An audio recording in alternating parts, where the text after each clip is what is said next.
Thank you so much.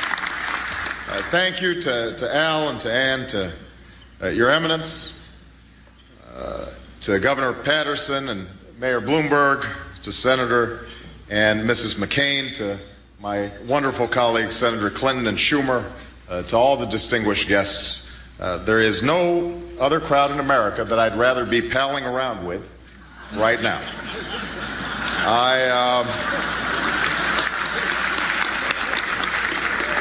I'm sorry he couldn't be here. I do send regards for my running mate, Joe Biden, or as Senator McCain noted, he now actually likes to be called Joe the Senator. I was thrilled to get this invitation, and I feel right at home here because it's often been said that I share the politics of Alfred E. Smith and the ears of Alfred E. Newman.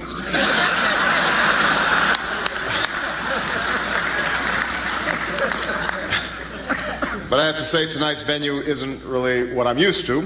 I was originally told we'd be able to move this outdoors to Yankee Stadium.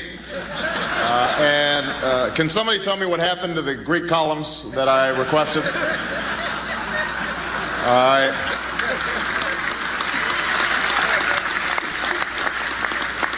I do love the Waldorf Astoria, though. You know, I hear that from the doorstep, you can see all the way to the Russian tea room.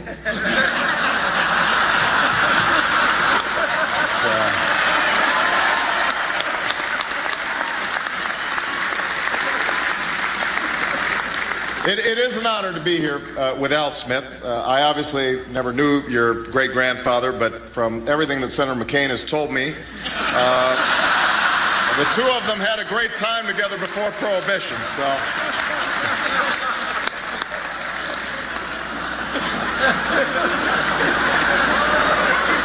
Wonderful stories. The mayor of this great city, Michael Bloomberg, is here. The mayor recently announced some news, made some news by announcing he's going to be rewriting the rules and running for a third term, which caused Bill Clinton to say, "You can do that?"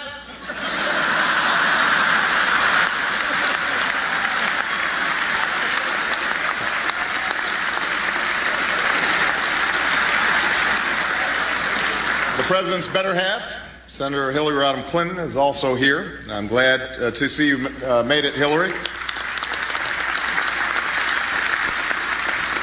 I'm glad to see that you made it because I heard Chuck Schumer actually try to tell you that we really did move this event to Yankee Stadium.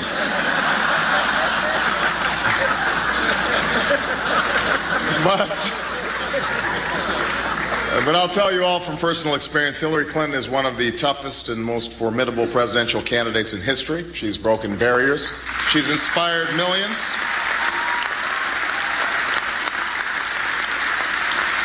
She is the primary reason I have all this gray in my hair now. I am also glad to see that Senator Schumer is here, and I see that he's brought some of his loved ones. Those would be the folks with the cameras and the notebooks in the back of the room.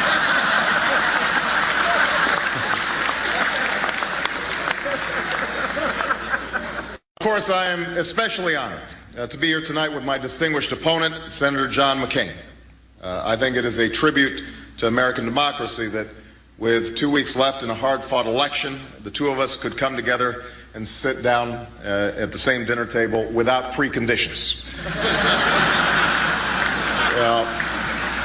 Now, recently, one of John's top advisors told the Daily News that if we keep talking about the economy, McCain's going to lose. So tonight, I'd like to talk about the economy.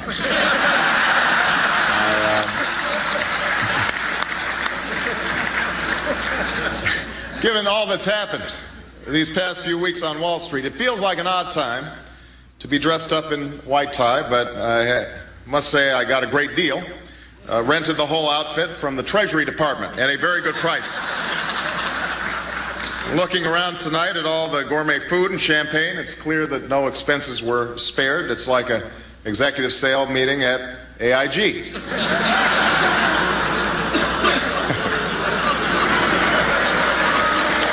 But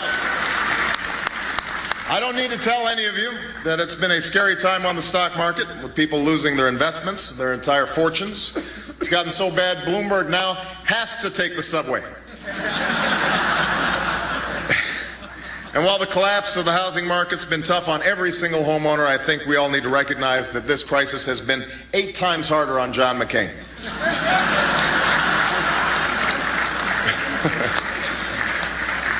We've been debating a lot of these economic issues over the course of the campaign, but lately things have been getting a bit tougher. In the last few weeks, John's been out on the campaign trail and asked the question, who is Barack Obama? Now, I have to admit I was a little surprised by this question. The answer is right there on my Facebook page. But look, I don't want to be coy about this. We're a couple of weeks from an important election. Americans have a big choice to make, and if anybody feels like they don't know me by now, let me try to give you some answers. Who is Barack Obama? Contrary to the rumors that you've heard, I was not born in a manger. I was actually born on Krypton and sent here by my father, Jor-El, to save the planet Earth. Many of you know that I got my name, Barack, from my father. What you may not know is Barack is actually Swahili for that one.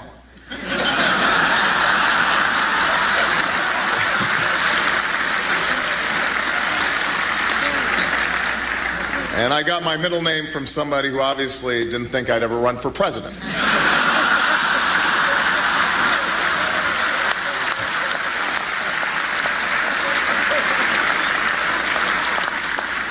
If I had to name my greatest strength, I guess it would be my humility.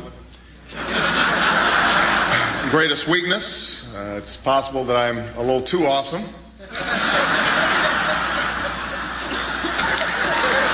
One other thing, I have never, not once, put lipstick on a pig, or a pit bull, or myself. Rudy Giuliani, that's one for you. I mean,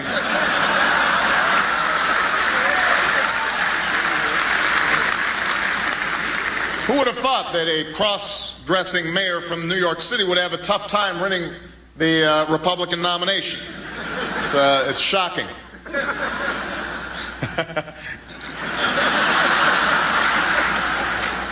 That was a tough primary you had there, John. Anyway,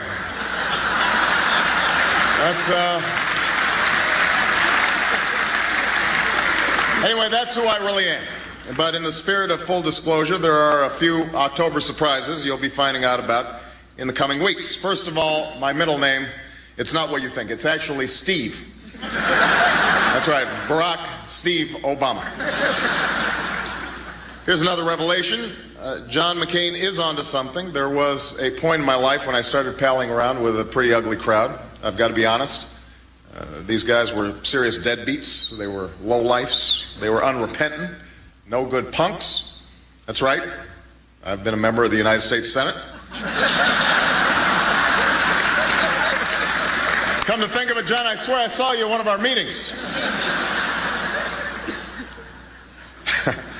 But I know Senator McCain agrees that some of the rumors out there are getting a bit crazy. Rupert, the other day, Fox News actually accused me of fathering 2 African-American children in wedlock.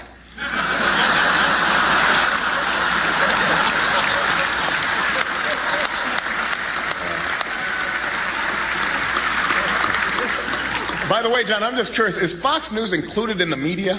Because I'm always hearing about this love.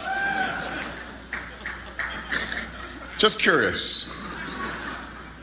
Then at one of these campaign rallies, someone in the crowd started yelling, "Nobama," announcing to everyone in the room that I shouldn't be the Democratic nominee because there were far more qualified candidates. I really wish Joe Biden hadn't done that. But at least we've moved past the days when the main criticism coming from the McCain campaign was that I'm some kind of celebrity. I have to admit that really hurt. I got so angry about it, I punched a paparazzi in the face on my way out of Spago's. I'm serious. I even spilled my soy chai latte all over my Shih Tzu. It was really embarrassing.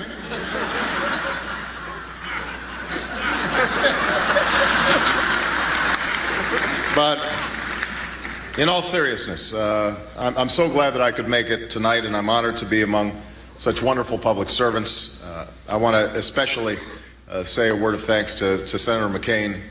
We are in the midst of a tough battle right now, and American politics at the presidential level is always tough. But I've said before, and I think it bears repeating, that there are very few of us who have served this country with the same dedication and honor and distinction as Senator McCain, and I'm glad to be sharing the stage with him tonight as I am during the course of this nomination.